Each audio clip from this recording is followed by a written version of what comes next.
watching the Forefront Church video podcast. And wherever you're at viewing online, we just want to say thank you and welcome. And one of the ways that we can help connect with you is we want to hear from you and where you're at and how we can help. And so head over to forefrontchurch.info after the message and click the Connect tab. It's a great way for us to help you along your spiritual journey as you connect with God and learn about Jesus. And so sit back, relax. We hope that you're challenged and encouraged from today's message.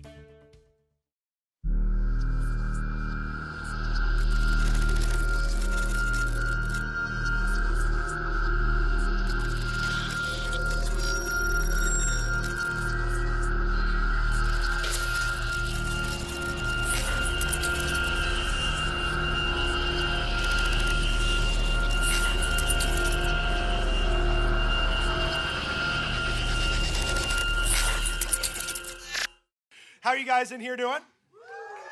You're doing good. I have a question to ask you, whether you're in the house today or watching online. You can throw a little emoji hand up there. How many of you have ever done something bad? Raise your hand. Every one of us should have our hand raised, and every one of you guys online should do the same, because we have all messed up. We've all done something bad. We've all missed the mark. We've all made mistakes. If I were to call up your parents or to call up your person who raised, yeah, see, now it gets real awkward. They're like, it's like, you don't have that number, do you? You know, you ain't gonna call them. Yeah, because we know that we have messed up. We have made mistakes. If you were to call up my mom and dad, or for those who were in first service, my mom and dad attend here at the church. And so they can walk up to him and go, can you give us some dirt? And luckily, I've given my parents enough money that they ain't going to rat me out like that. I'm like, hey, can I give you some hush money? You just keep that under wraps. We've all done it. We have all made mistakes. We've all, well, a biblical term for that would be sin. We have all fallen short. We started a series last week called Why is the World So Dark? It's one of the biggest questions asked on social media and through Google searches. Specifically here in Hampton Roads, it's the second most asked question, right underneath, how do I read the Bible? And so one of the things that we understand is that people genuinely have a desire to understand the not just surface level of what transpires in life, but also I want to understand that let's dig down deep into the underlayer and just go, why are things so heavy? Why is the world so difficult and dark? And I got to be honest as I can with you. From now till next Sunday is heavy for me. Next Sunday's Easter.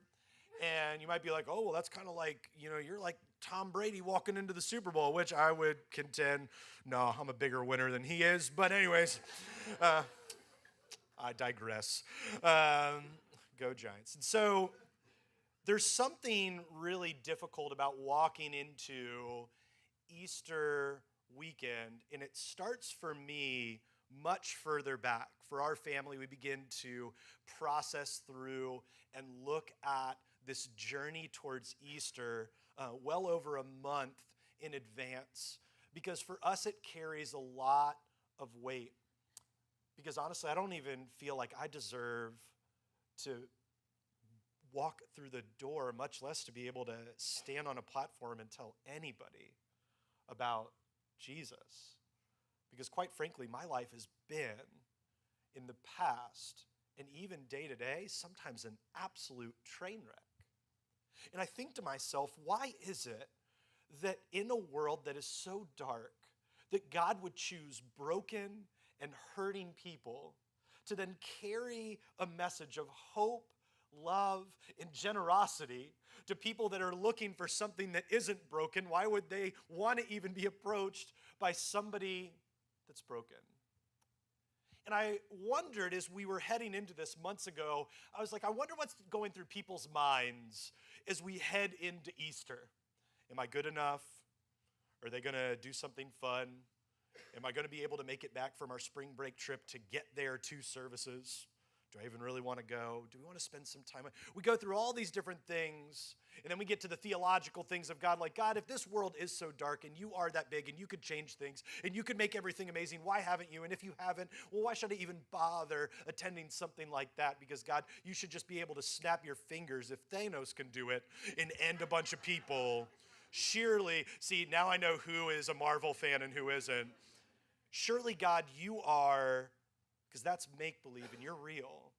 Couldn't you change all of this? And last week we landed at the fact that there is darkness in the world, and while God didn't cause it, God can certainly redeem it. And so I want to share with you guys what's going through my head when I walk into Easter week. And my prayer for you is that you would leave today in the next 20 plus minutes we have together, rejuvenated, hopeful, and ready to fill a seat next to you with someone who needs to hear about Jesus. I'm going to pray for us. We're going to get rolling. God, I thank you for today. God, whatever is going on outside and exterior in life, we're going to not just press pause on it. We're going to bring it all to you. And so if we came here this morning and we're joyful, God, we're going to hand that over right to you. God, maybe we came this morning, and if we could put it plainly, we are pissed off at you because life is hard and we're angry. We're going to hand that to you. Maybe we are doubtful and we are just skeptical about all of this and we're just not sure. God, we're going to hand that to you because you're big enough to take it. More than anything else, God, we're going to hand all of our questions to you because we want to be able to trust you with them. Because if there's anyone that can handle our doubts and insecurities and questions and pain, it's you. God, we thank you, and we pray that you will guide us in the next 20 plus minutes together to hope, healing, and rejuvenation in your son, Jesus. Amen. You see, there was a day that my friends and I decided, and I've shared some of these stories that we'll talk about today before, that we decided we were going to ride down to the ocean front on our bikes from Ocean Lakes. But we were going to do that at about 1:30 in the morning. We were in early high school, and I don't know how many of you have played this game where you tell your mom you're staying at my house, and I'll tell my mom you're staying at this. And it always plays out really nicely in the movies. Not so much in real life.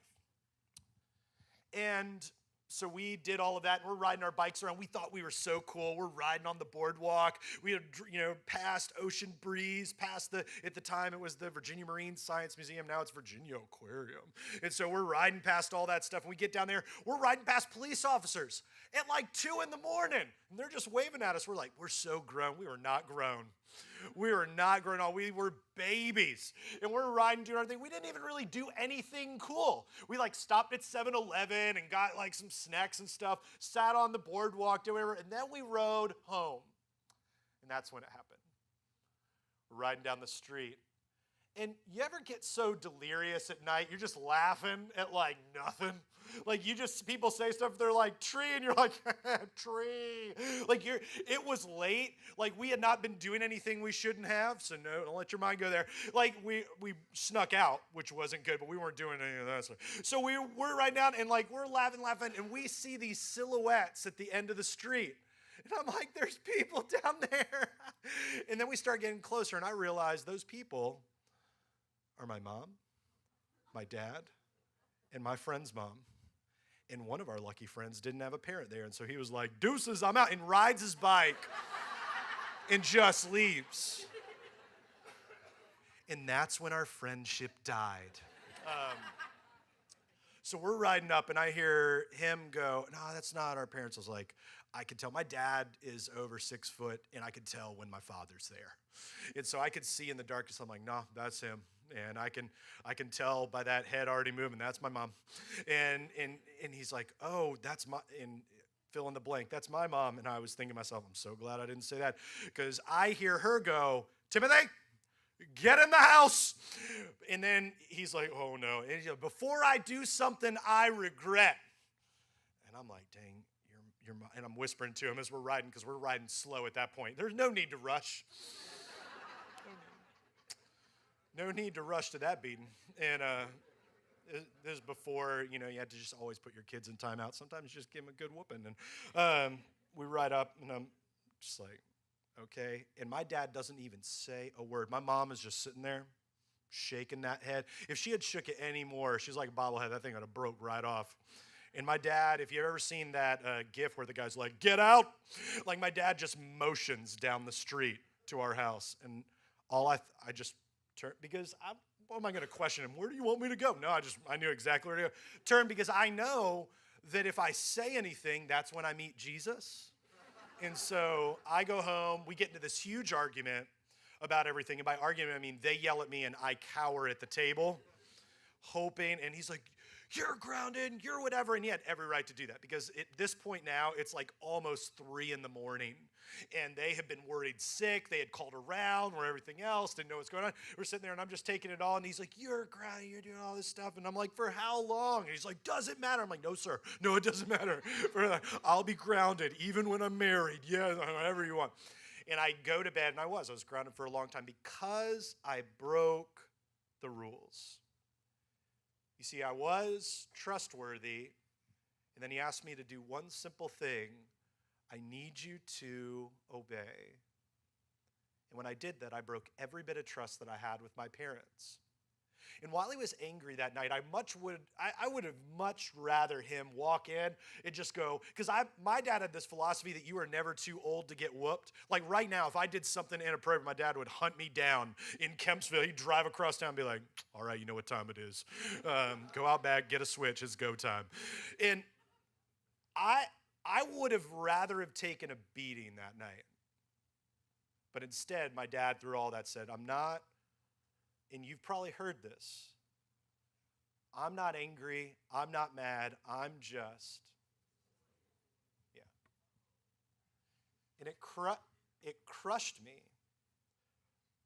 And no matter how bad I may have been at times as a teenager, I knew the reason that they were disappointed was because they wanted what was best for me. They had a better plan in mind than I had for myself. As I head into Easter week, one of the things that I start thinking about is the fact that how many times I let God down. I'm not talking about my past before meeting Jesus. I'm talking about like yesterday when I got mad at my kids in the car. Talking about a week ago when I didn't call my friend back and he really wanted me to talk. And I just forgot. These times when I just dropped the ball, I go, man, I messed up. I didn't follow through. And when we head into Easter week, we can feel like the darkness is so heavy. And I want to remind you that that darkness that happens in this world is due to sin, but the light is still ever present. But the reality is, we've all broken the Father's trust. Every single one of us. And if we're going to head into Easter the way that we should, we have to be able to come to grips with the fact that we've sinned. We have severed that tie with God the moment that we went against what he wanted for us. But there's hope, because the light is ever present. And there are no notes today in the .info page. My hope is that maybe you'll just put your phone away and that you'll get an opportunity just to sit and listen. But if you don't have a Bible, my hope is that you'll grab one after service today, and you guys watching online can get a digital one there. And I want to remind us, we'll be looking at the same passage all throughout today's message. In Romans chapter 5, the writer shares with us this. You know the story of how Adam landed us in the dilemma we're in. This is what we shared last week. And if you don't know and you weren't here, you could go back and look at this. That Adam and Eve, perfect world, then they decided to go against God, causing this fracture between the created and the creator. And so you know the story of how Adam landed us in the dilemma we're in. First sin, then death. And no one exempt from either sin or death. That sin disturbed relations with God in everything and everyone. But the extent of the disturbance was not clear until God spelled it out in detail to Moses. So we watch along through the course of the Old Testament as we get further and further into how destitute mankind really is. So death, this huge abyss separating us from God, dominated the landscape from Adam to Moses. Even those who didn't sin precisely as Adam did, by disobeying a specific command of God, still had to experience this termination of life, this separation from God. Let me put this plainly.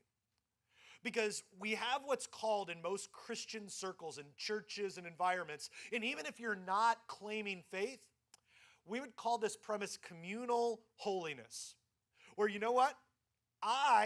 We watch the nightly news and we'd say, oh, so-and-so robbed a bank. Well, I'm doing all right because I didn't rob a bank. Like, I didn't do that. Or we would sit around in a Christian circle and someone would say a prayer request about their addiction, and quietly we would never say it out loud because we're super holy. We'd go, oh man, I'm going to pray for you. And then on the inside we go, well, I'm not battling addiction. Gets real at that moment. That we start saying, I'm better than so-and-so. And what this passage is saying is just because we didn't, in that moment with Adam and Eve, grab of the fruit and take of it when God told them not to, doesn't mean we go, well, I wasn't Adam and Eve. I wasn't there at the original sin, and so I'm good. I'm doing okay. Every single one of us has sinned and fallen short of the glory of God. But Adam, who got us into this, also points us ahead to the one who will get us out. Which brings me to a story that I shared. It was probably, like 8 months ago. We were at this baptism, and I was setting things up and getting things ready. You ever tell your kids when you're going to a place like not to do certain things? If you're a parent and you have kids and you're like, no, I don't really tell them that, then someone needs to sit down and talk with you. Like, or I want to know your parenting style. I don't have to tell my kids anything. They are angels. Anywhere we go, we have to sit down and have like the Vince Lombardi pep talk and rah, rah, rah before we get out of the car. All right, kids, we're going into the store. Remember, and we have this thing, remember who you are. We're Bedell's. Remember whose you are. We're God's. Remember what can happen to you. You could spank us. And so like we go through all of that. Hey, you have your pep talk. I have mine. All right? No judgment here. So we have all that, and so this is when we still had 2 children, and before we had to play zone defense. And so we go to this baptism, we're setting everything up, we have this pep talk. Don't go near the edge of the pool, because we know both of our girls can't swim. Sure enough, I'm setting everything up, and I just hear this big, and my wife go, Roxy. But it was one of those screams where you just go, as a parent, there's certain things you never want to hear. And that was one of them. You see, she had, right near the edge of the pool was a beach ball that she really wanted to get. And she had played with it, and she was trying to pull it out. And she was probably about 4, maybe a little younger. She went to go grab it, and we kept telling her, get away from the pool, get away from the pool. But because she doesn't listen, because she's little, and you know kids can happen in an instant, you go, where were the parents, or whatever. If you're a parent or you've been around kids, you know that you can look at them and you can turn, and then they have launched a rocket. Like, you just, in a moment's notice, you're like, there's a lab and a launch pad? How did that, like, you, in a second. And so all this has happened. I hear my wife's voice. I haven't even had a chance to look up. And I hear this big splash. She had gone, and now we didn't hear her because she was so little. She just rolled as she tried to grab it, rolls right over and just sinks to the bottom.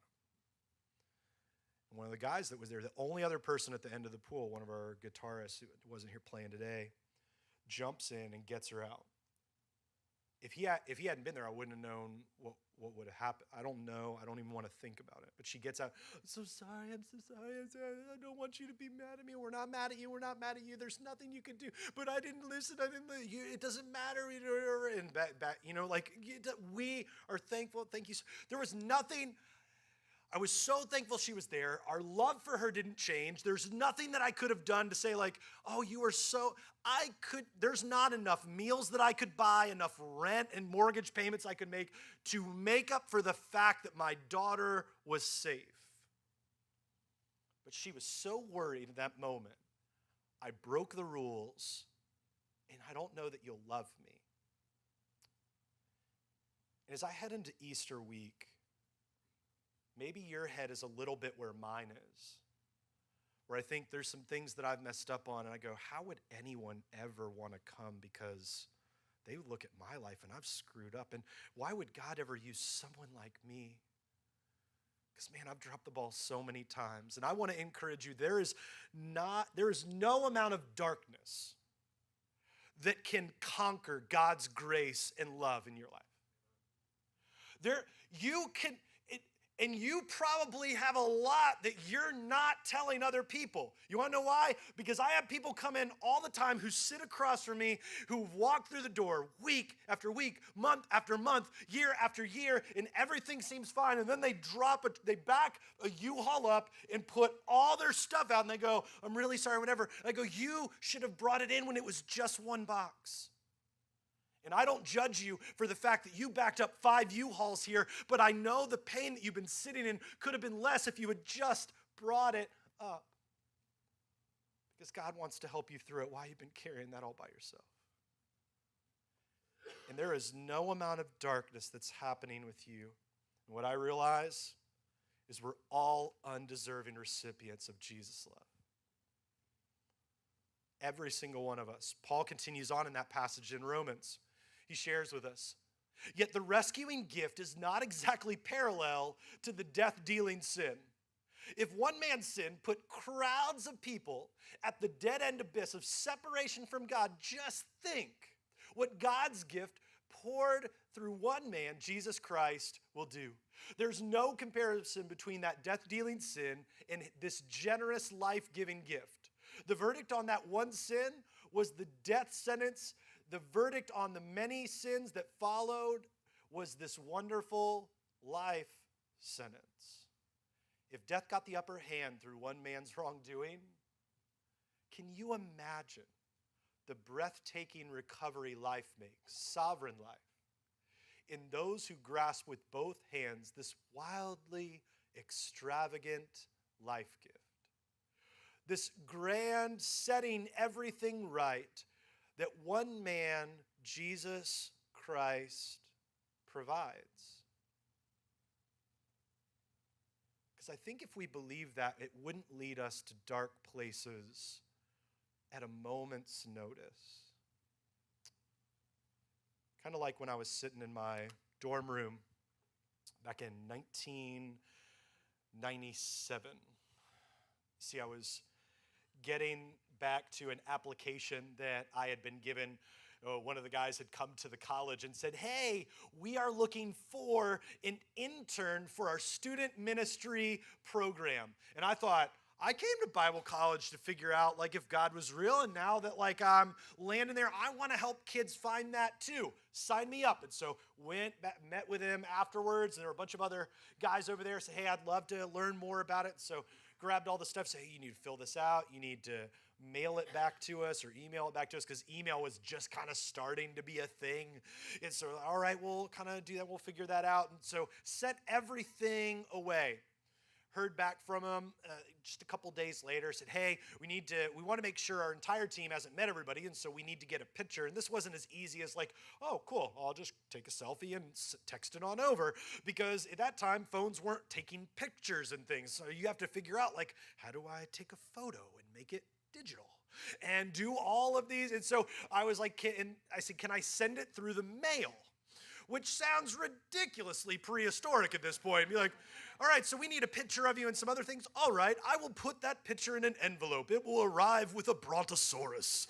That's how old that even sounds, to send a picture that way. And so sent a picture and other things that they had asked for via snail mail. So it took a little over a week to get there from Elizabeth City to Chesapeake. And so, way to go, USPS. And so it was a different time, and to get all the stuff there. But got an email about all that, and it's when everything changed for me. You see, I didn't think that I was hoping I would get it, but I didn't think that I would. I was still new kind of to faith and still exploring all this stuff. And so I wasn't sure. And I got an email that had my name, internship application, in the title. So I thought, this email must be for me because it came to my inbox on my compact computer that was about this big. So I'm sitting at my desk in my dorm room, click on the email, wait for it to open up. And then I just started weeping.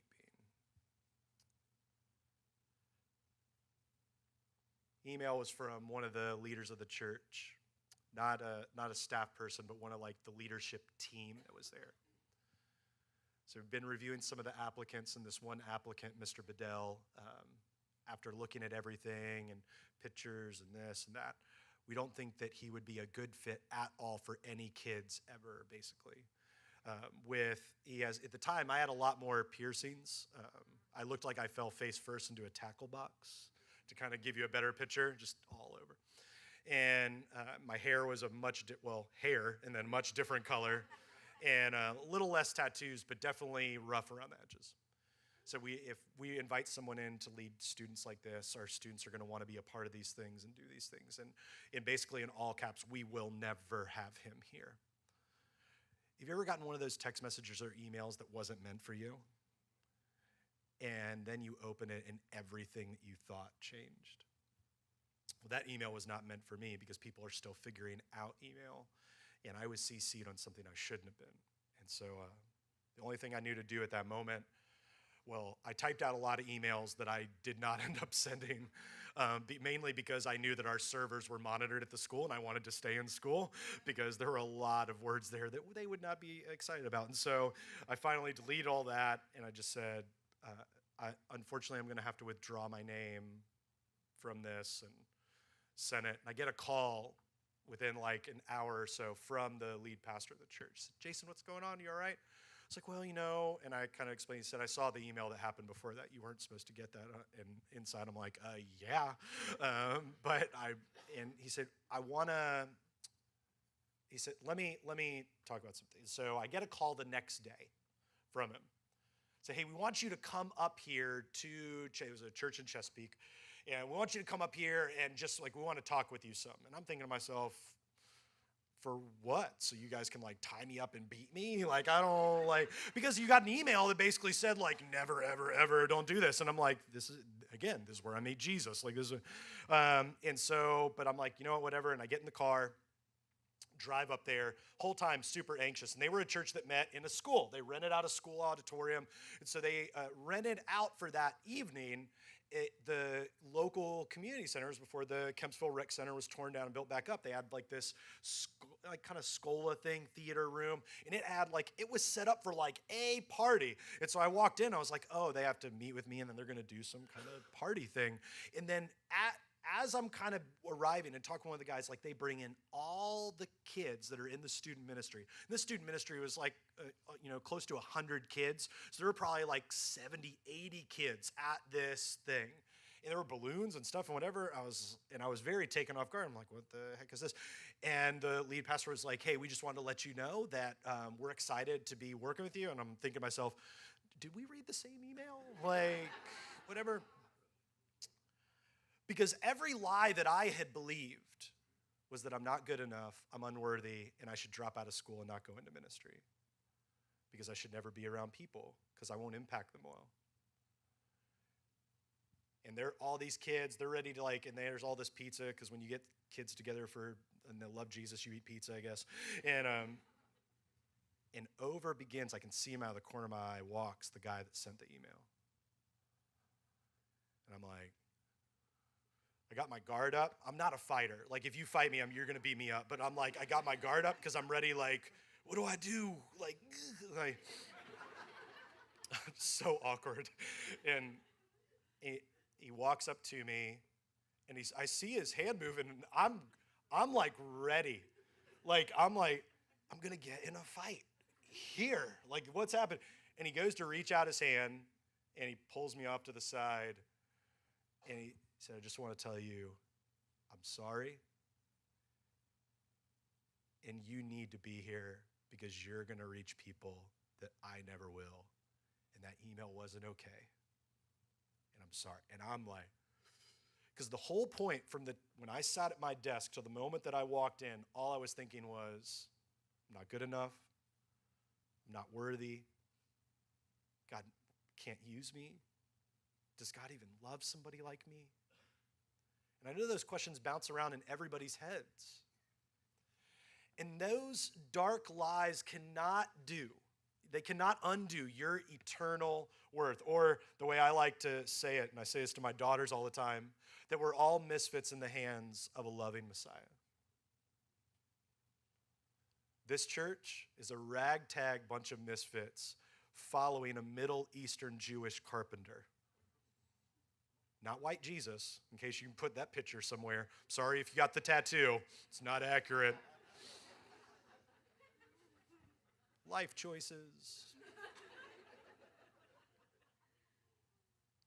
We're misfits in the hands of a loving Messiah. Watch the words that Paul writes as we continue that passage in Romans. Here it is in a nutshell. Just as one person did it wrong and got us all into trouble with sin and death, another person did it right and got us out of it. But more than just getting us out of trouble, he got us into life. One man said no to God and put many people in the wrong, and one man said yes to God and put many in the right. All that passing laws did against sin was produce more lawbreakers. But sin didn't and doesn't have a chance in competition with the aggressive forgiveness that God brings to you and I called grace. When it's sin versus grace, grace wins hands down. All sin can do is threaten us with death, and that's the end of it. If you've ever thought like, oh my goodness, I can't believe I fell to sin only threatens you with death, and God still brings you life. And so when you and I look sin and Satan in the face, all we can say is, I know you made me fall, but God still loves me. See, grace, because God is putting everything together again through the Messiah, invites us into life, a life that goes on and on and on, a world without end. And it has nothing to do with the name Forefront Church. Please hear me when I say this. I don't care if you go to the church down the street, across town, in another state. It is not about the name Forefront Church. It's about Jesus. I love the way that Carrie Newhoff puts it, because when people run out around town, they're like, you should come to my church. And I love that you have passion about this place. But my prayer is that it's rooted in Jesus. This is what he shares. We're leading people to Jesus, not to ourselves or to our awesome church. Keeping the focus on Christ ensures that genuine life change happens and lasts. That is why we celebrate every week, and it's why we celebrate Easter. I want to leave you with one last story. You see, I met Eric when I was playing music in a band that yelled and screamed a lot. Some of you are terrified of that. You like easy listening and those type things. But we loved Jesus and screamed. I know it's a weird combination. My wife doesn't understand it. She's like, how does that even work? I love Jesus! And she does that sometimes. Anybody that can get that on video, 16 years she's never done it on video. I'll give you $5. And I met Eric at one of those things, and he didn't love, think about, or want anything to do with Jesus, but he loved the music that was there, and we had a conversation when we were playing a show one night, and we got done, and he said, hey, I listened to some of y'all's lyrics, and that's weird. I go, yeah? So you guys are like Jesus and like punk rock kind of? Yeah, sure. So that started a friendship with us. Then I got a job at that church where one person didn't want me, and then they threw a party to say thank you and sorry. And Eric and I kept in touch, and I invited him to church on Easter Sunday. he wasn't sure still about any of that, but he came. He sat through the service, very respectful. Service went on. He was done. He left, and he went home.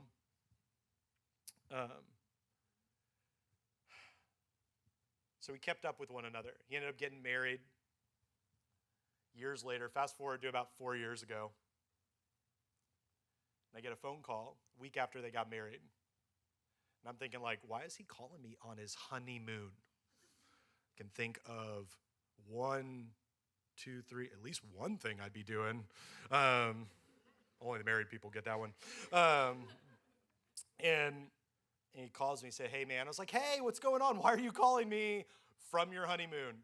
And he's like, because I'm home because I found out that she cheated on me. And it's been going on for a while. And just the floor dropped out. My heart sank for my friend. And he was just like, I want you to tell me every reason I shouldn't just give up and end my life. And so we sat and we talked. I said, this is why I'm so thankful for pieces of technology. And we get on and we get video chat face to face. And I tell him how much God loves him and how much he's worth and how much he means to me and to others and to God. And he has value. And make me a promise that if you're ever feeling down, that you will text me or you will call me, and I will always pick up the phone. Week goes by, 5 weeks go by. We're talking every day, multiple times a day. We get about 6 months into it, and I get a call from him. And I'm expecting the guy who's still in the throes of, I'm so mad at what happened. And on the other end, I hear, hey man, what's going on? How you doing today? Whatever. And I'm like, who are you? And I know he had been going to counseling and also like getting like possible medication. I was like, and I had a relationship enough with him where I could say, did you get them good drugs? He sounded like he had watched Sound of Music, Mary Poppins, like all of those. And he's just like, and I love life and everything. And I'm like, this is not the same guy that I talked to last week. And what he shared with me will always stick with me, which is why leading into Easter Sunday is so emotional for me. He said, I remembered when we met. And I remember that you didn't judge me. And I remember that I came to church one Sunday and no one made me feel weird. No one hugged me. I just got to come. And you just kept showing me that it's okay to have questions. And he gave his life to Jesus during the early years. Then he got married. And he said, you know what? I've been thinking back through all that. And it had nothing to do with you. It had nothing to do with the church. It had nothing to do with Easter. It had everything to do with Jesus. And I'm going to be okay because of Jesus.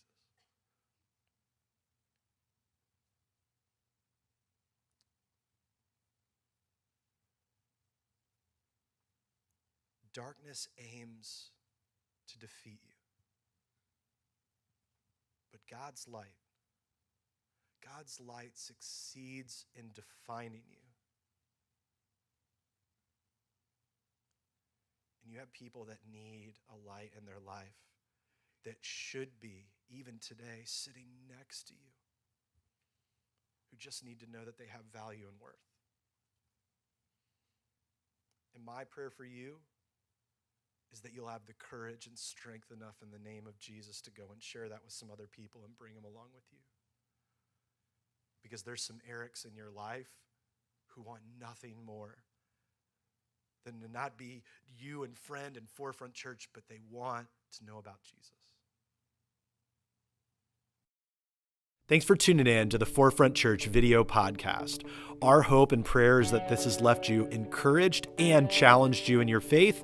And you might have some questions and some ways that you want to figure this out, and we want to help with that. Head over to forefrontchurch.info, and there's a couple different ways that you can connect. Click the Connect tab and let us know how we can be praying for you, or a staff member can be contacting you this week.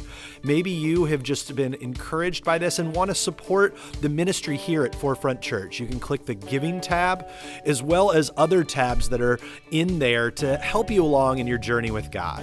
And so we're thankful for you. Thanks for tuning in. And we cannot wait to see you again here online on the video podcast. We love you, and we'll see you then.